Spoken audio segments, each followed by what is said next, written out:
Hi everybody, and welcome to Jewell Family Farm. Today I'm going to be making that strawberry rhubarb jam that I was telling you about in some other videos.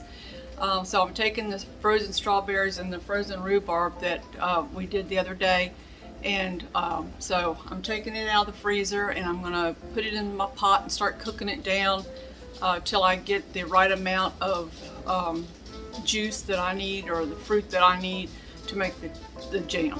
So I'll be right back. Okay, so here was the strawberries that I had froze the other day. Some of them did clump together, but for the most part they stayed pretty separated. But for what we're making today, it doesn't really matter. So right now I'm going to put in all of these berries.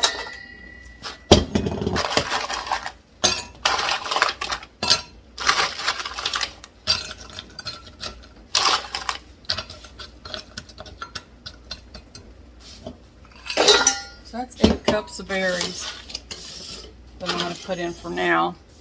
And then here's the rhubarb that we froze, and that's 2.5 cups. One second, let me get the 2-cup one. I'm going to get the 2 cups. I'm going to put those in. So I'm hoping that when I get all this cooked up, we need 7 cups of cooked fruit to make the jam.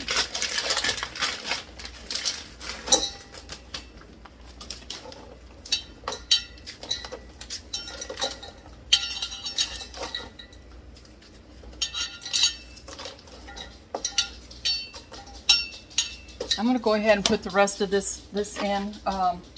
So altogether, this was 7 cups of strawberries and 2 cups of rhubarb. But I'm going to go ahead and cook it all because I can refreeze this after it cooks and make something else out of it at another time. So I'm going to put this back in the freezer.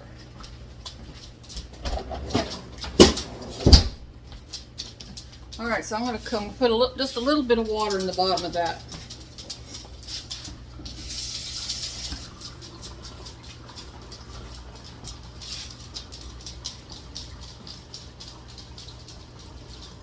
Just so it doesn't stick.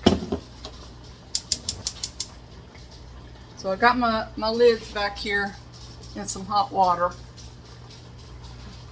I just like to wash my lids off, and I don't know, I like the rims to be kind of warm when I put them on my jars. I just feel for myself that it seals them up better if they're a little bit warm already. But you don't have to do that. You can just put them on right out of the box. And then over here, I've got my jars in there and they're boiling. I'm getting ready to take them out and let them start drying. So we're just going to let this come to start cooking up.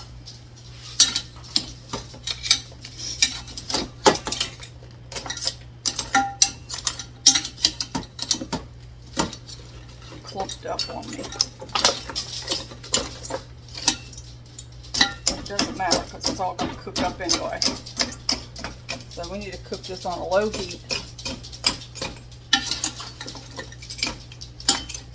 And we'll let this cook up, and then as soon as this gets all cooked up, I'll start showing you how to add the sugar and the surejel and everything to make the jam.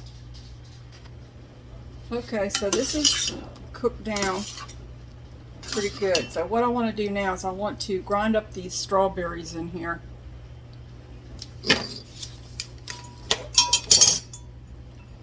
So I'm going to use this little gadget. I'm just going to grind them up. If you don't have this, you can put it in a food processor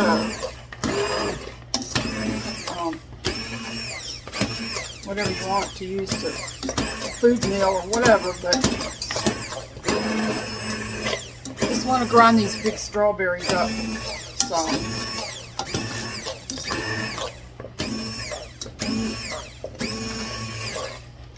Okay, let's see how that looks.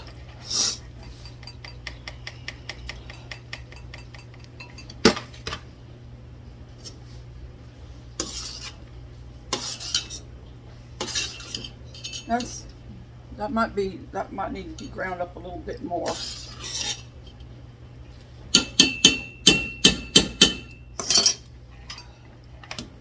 don't want too big of chunks, because when you go pull your jelly out of your, when you're putting it on your toast or whatever, you really don't want those great big chunks like that.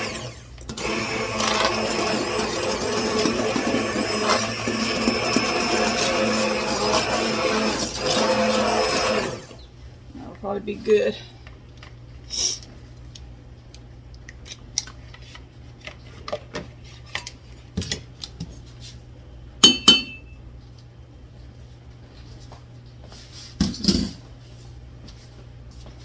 Okay, so the next thing we want to do is we want to measure out our sugar.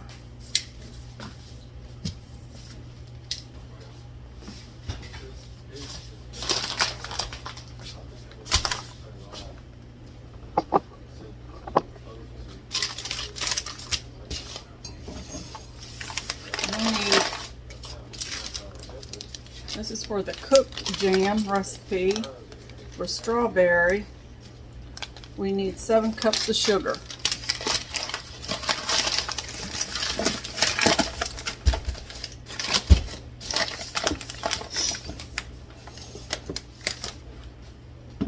Let me measure out my strawberries first.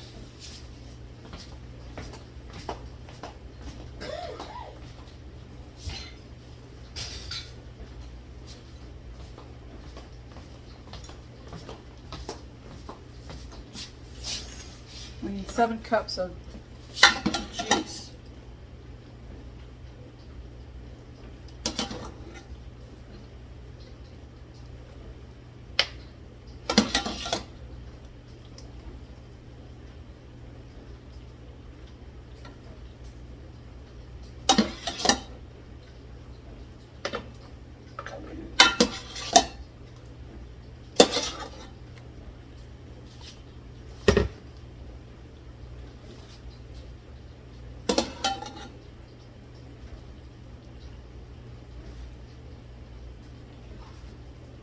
Let's see.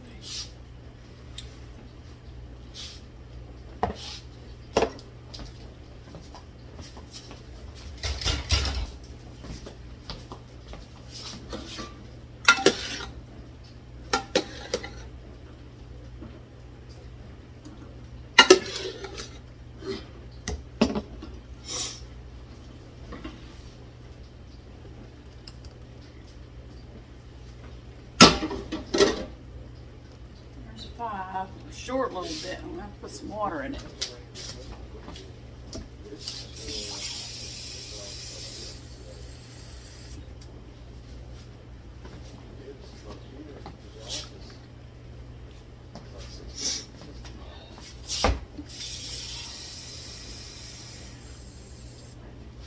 This will work out just fine because we didn't have hardly any water in it when we were making the juice.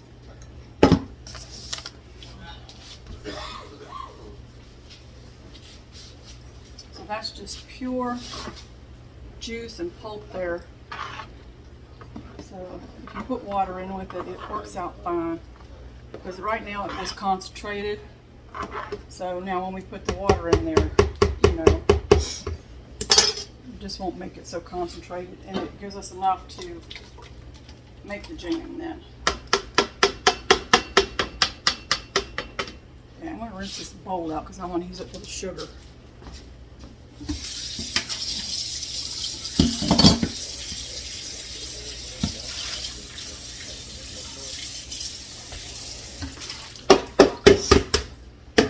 All right.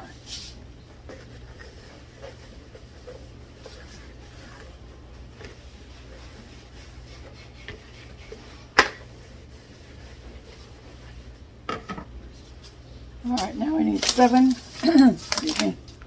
excuse me, 7 cups of sugar.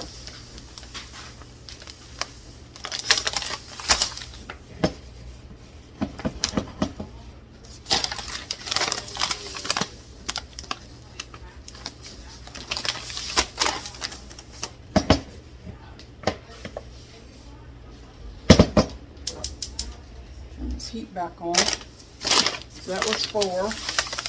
And 3 more.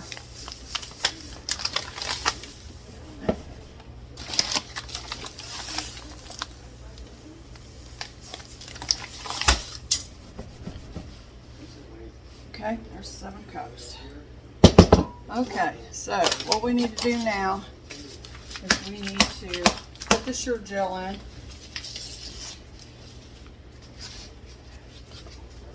I'm going to whisk it.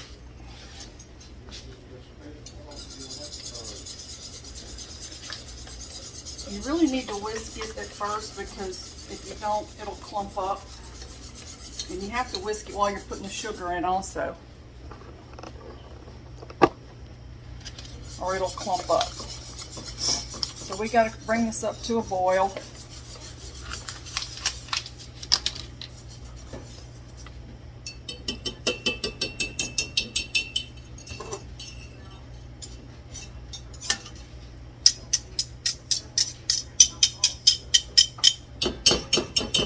I'm going to put a little bit of butter in here, and that's to keep it from foaming up. You only need about 1/2 teaspoon. The other thing I'm going to put in is I'm going to put, and you don't have to do this, because I know a lot of people don't like to put food coloring, but I'm just going to put a couple of drops, just to make it have a pretty red color. I'll put 4 drops and try that, see how that looks.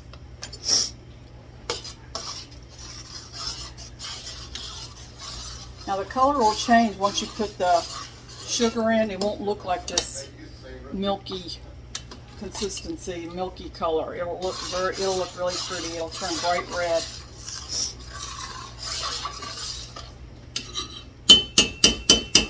All right, gonna let that come to a boil.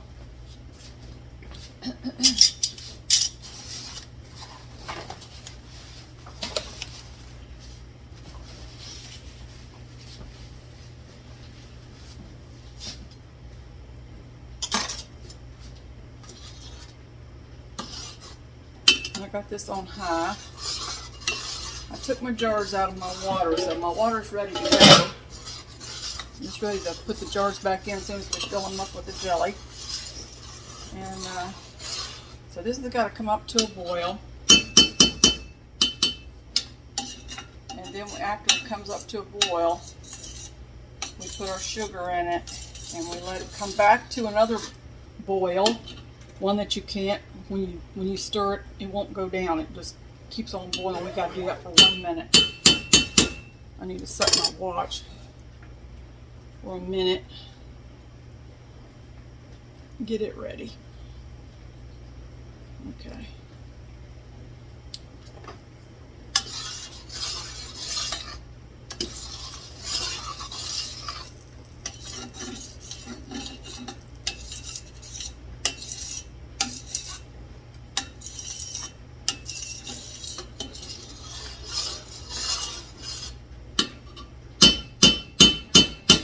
Kind of have to stay with this. You can't. You shouldn't walk away from it because it'll boil up real. Once it starts boiling, it can boil over really fast. See all the foam that starts to get on it? The butter's supposed to help that, and it does. Otherwise, there would be more in there, but it does help it. A little bit crooked there. Okay.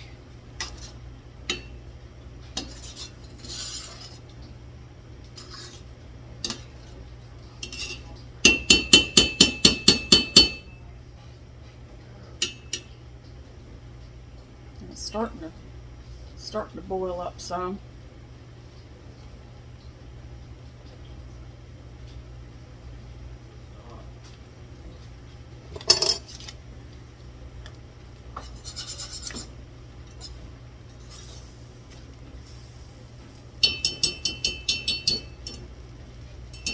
Slinging jelly everywhere.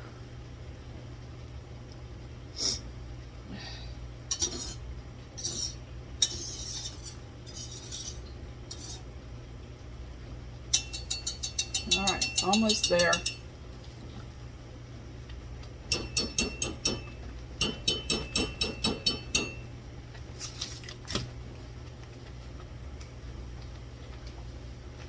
It's nice and thick, already.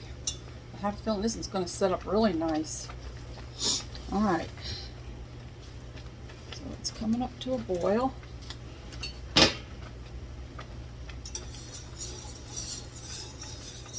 can't really see, you can't really stir it down. So let's start putting some sugar in it.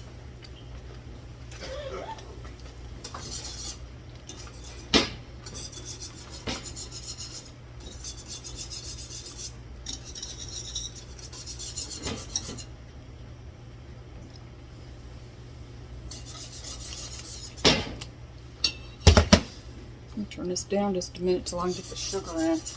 That flame is hot. Oh, that's a strawberry. I thought it was a clump of sugar.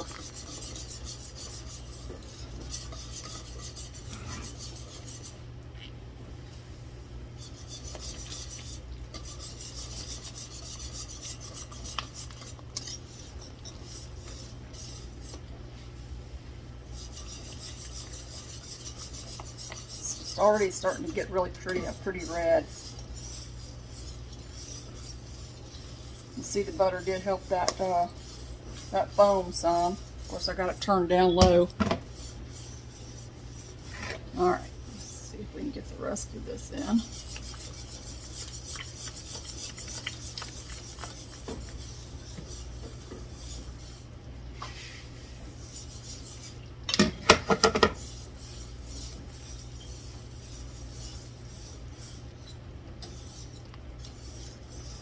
Now, as long as you have, if you're cooking fresh berries like I did, and you've seen that it was not enough liquid to make the jelly for what the recipe called for, because it is concentrated and you didn't hardly put any water in with it when you first started cooking down the fruit, so it is concentrated and you can't add then water to it to give you the amount that you need to make the recipe. Alright, I got it turned up on high. We'll let this come to a rolling boil. As soon as it comes to a rolling boil, we're going to start the timer for 1 minute and let it boil like that for one minute. That's very important that you do that. It's gelling up good, I can already tell. You see that? Alright. Get my longer handled spoon up because that one there was so short that it was burning my, it was getting too hot on my hand, my arm.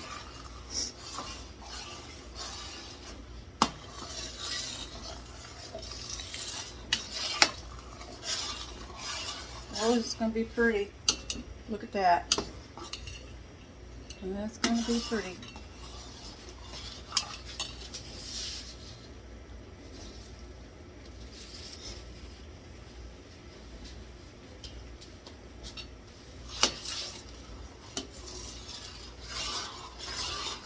Ooh, hot.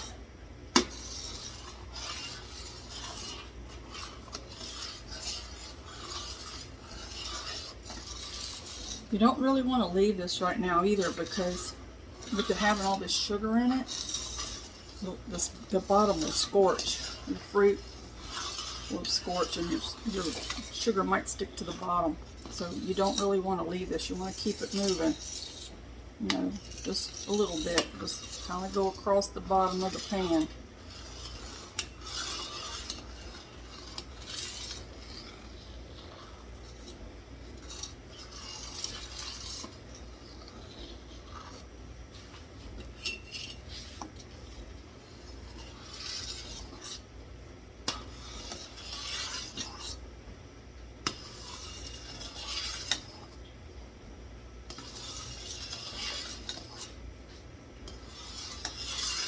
I just thought of a funny story that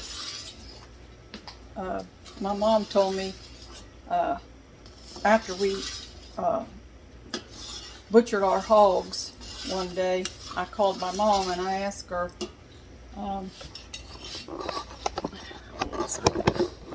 I called my mom one day and I asked her for the recipe to make liver mush. I don't know if y'all know what liver mush is, but I had called her to ask her for my grandma's recipe for liver mush. And so on the recipe it told you how much cornmeal to put in there and all this stuff and what parts of the hog, you know, to cook up and how to prepare the meat and add the cornmeal and all that stuff. But at the end it said stir in a clockwise direction only. So I wonder if that goes, I wonder if that's the same thing with jelly. But I thought that was kind of funny because, you know, it's just one of those things that they believed, you know, when they were making the liver mush, that you needed to keep it going in the same direction. I thought that was a cute story. Let me turn you back down here.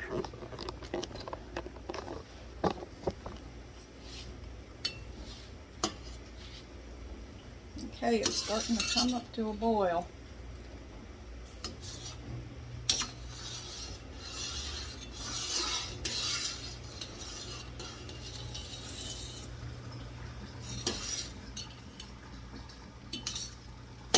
And at this point, I'm going to go ahead and start the timer because, well, shoot, my 1 minute went away. Alright, okay, here we go. Because this will start foaming up. See how it's foaming up? And you have to really keep it moving. I need to turn it down just a little bit so it won't overflow.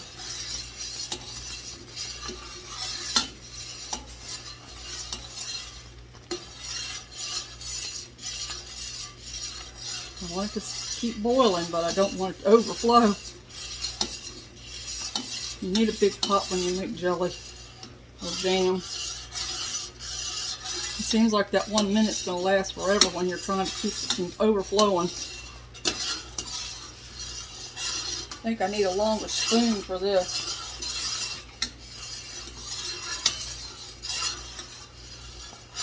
Eleven more seconds.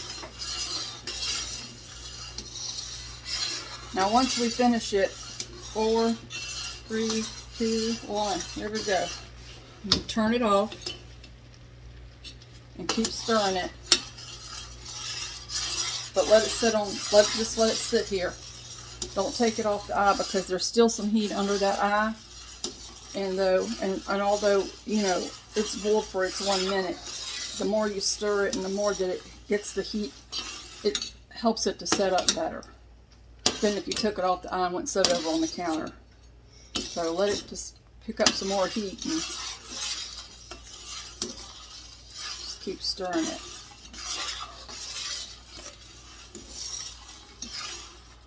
But it looks pretty thick. Let's see what it looks like on a spoon.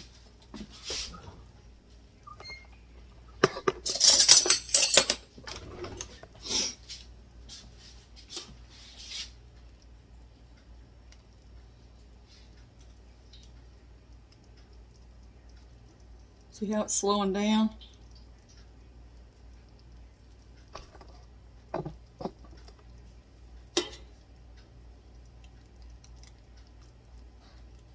See how it's getting slower?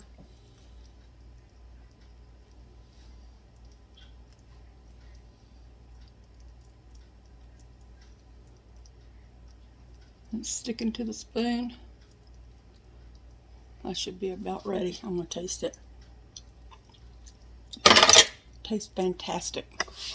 Alright, let's go put it in the jars.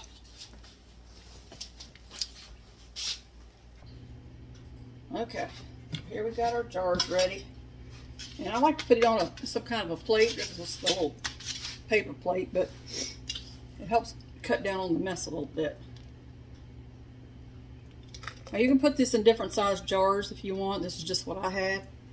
And it's just for our family, so if I was giving away for gifts, I might like get some little jelly jars. They have all different sizes. You can get them at Walmart. Tractor Supply sometimes carries them.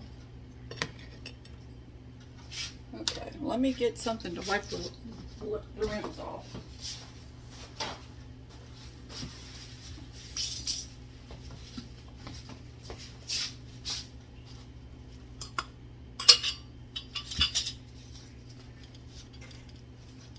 I got jelly all down the side.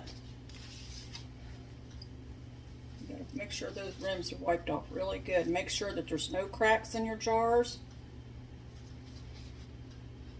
because if there's a crack, they won't seal.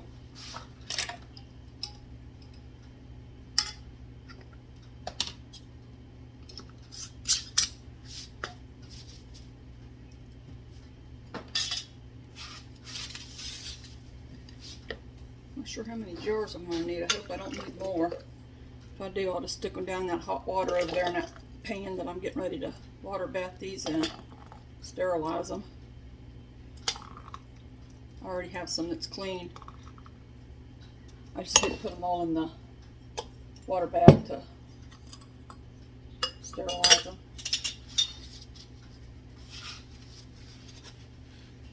It's very important though. This is the most important, one of the most important things is to make sure that these lids are sealed, lids are clean and that there's no cracks for sure, because you just don't, you just have to be really careful with that part.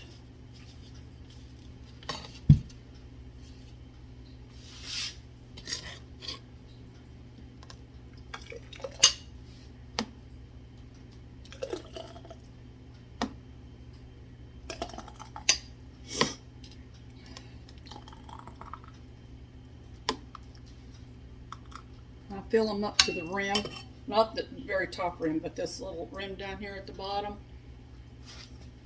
This rim right here, I fill it up to this rim. That's just the way I like to do it. Allergies this year, the pollen is just terrible.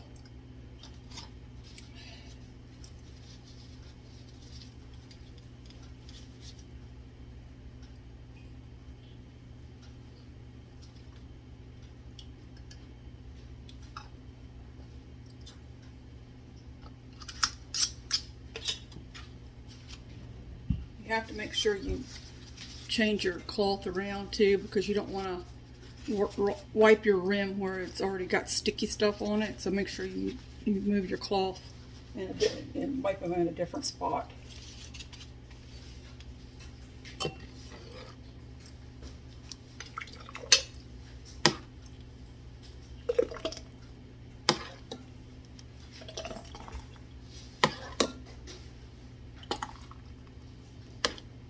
It does have a little bit of a different smell because of the rhubarb than than just strawberry jam. I can smell a different smell to it. I didn't really taste the rhubarb though when I tasted it. Let me get a spoon. I want to see.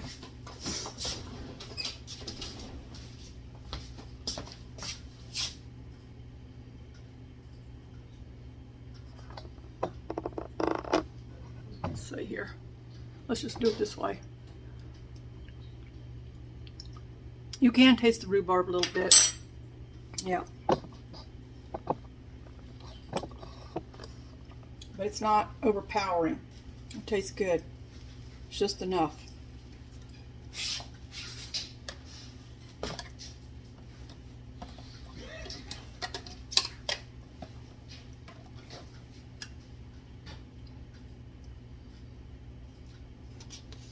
Can't remember if I wiped this off. Okay.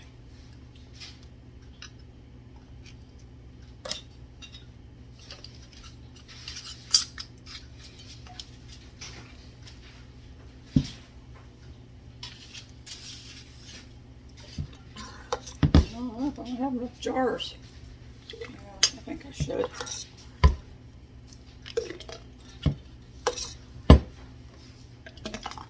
You can get a little spoon and get this little bit of foam off that's on the tops of these if you want to. It don't bother me.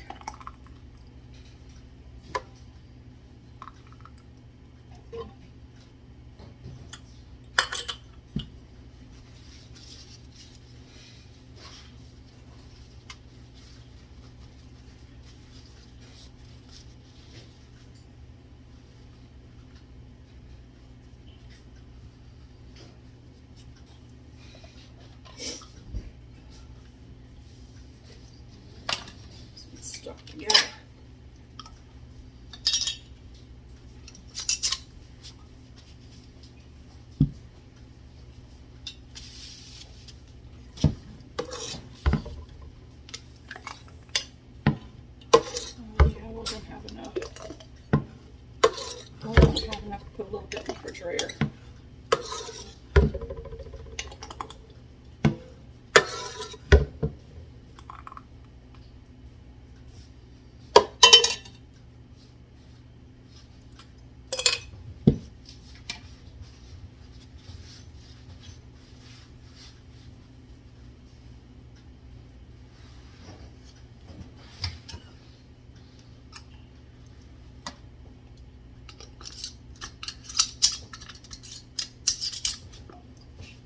Alright.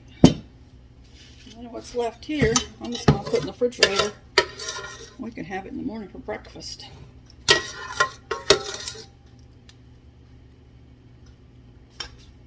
Let me get a spatula.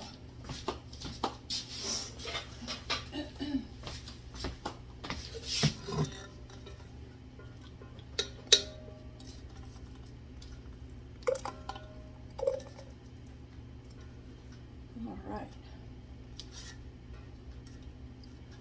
Get every little bitty drop I can out of there.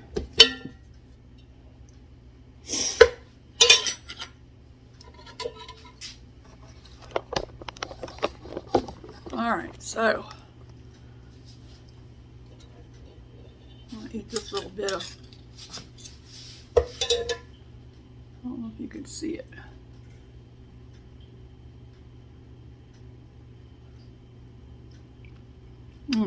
It's really good. It's really good. Okay, so now we're going to put these jars in the canner.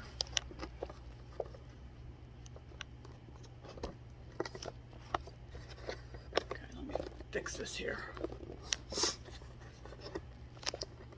Alright, put those jars in the canner. Be very careful. Oops. Let me pull this out.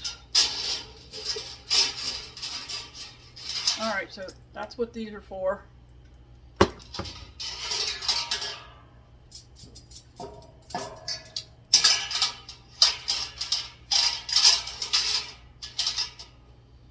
Alright, let's try this again.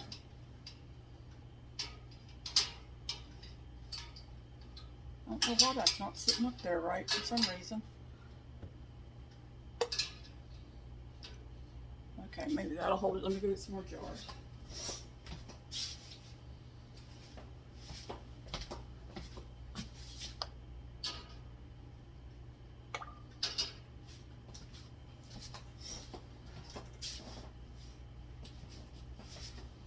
So we got 6 jars out of that.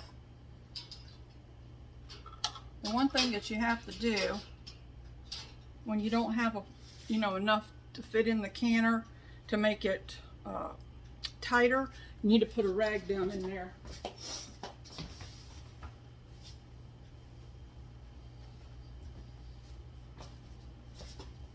And the reason you put that in there is to keep them from bumping together, because if they bump together sometimes they'll break. And then just put it down in there. Mash that rag down in there. And that just helps them while they're cooking, because once it starts boiling, they'll start shaking. The jars will start shaking inside. So you put that on. Turn it on high. Let it come up to a boil. I don't know what's wrong with my voice. Let it come up to a boil, and then when it starts boiling, time it for 5 minutes, and that's it. And just let them sit in the canner until the water cools down some, and then you can take them out. All right, so as soon as this gets going, I'll bring you back and kind of show you what it looks like. Okay, so here it is boiling, so we're going to let it boil for 5 minutes.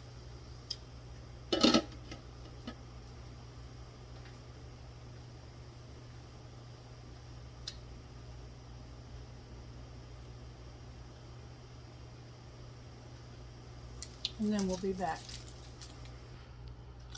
Okay, they've been in there for 5 minutes. Let them set for a little while. I'm going to take them out. You just want them, the seals to get hot anyway, for the most part, so that they'll stick to the jars and seal up.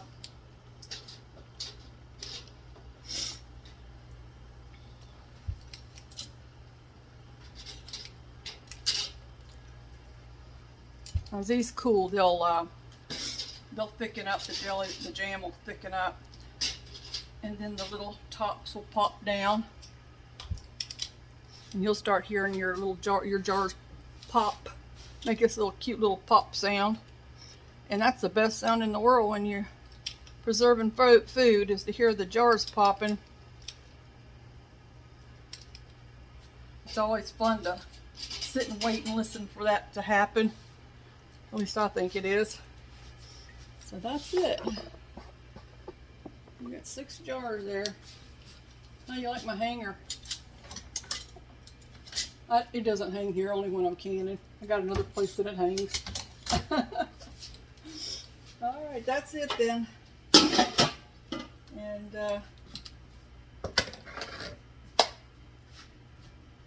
plan on making some jelly. This is our jam. This is a good way to do it. So I hope you enjoyed this. So I hope you like this recipe. Let me fix this a little bit. So it made 1, 2, 3, 4, 5, 6 pints of jam. And so you can do this with any kind of berries. You can do it with peaches. You know, you can make jam out of just about any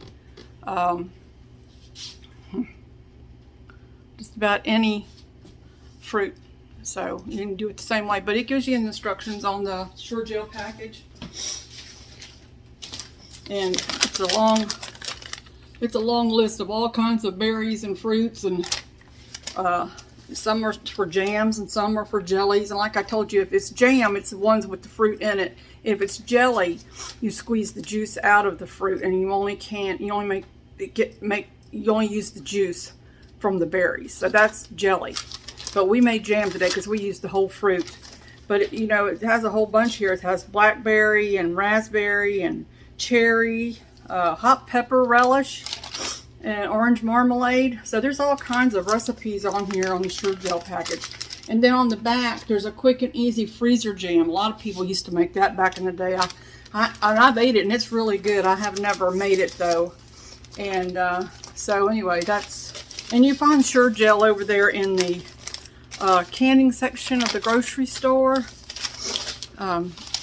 where they keep the jars and like matches and little fire starter things. But there's a little section over there for canning. So anyway, hope you try this recipe, and I'll see you on the next video. Please like and subscribe and share, and count your blessings, and we'll see you next time. Bye.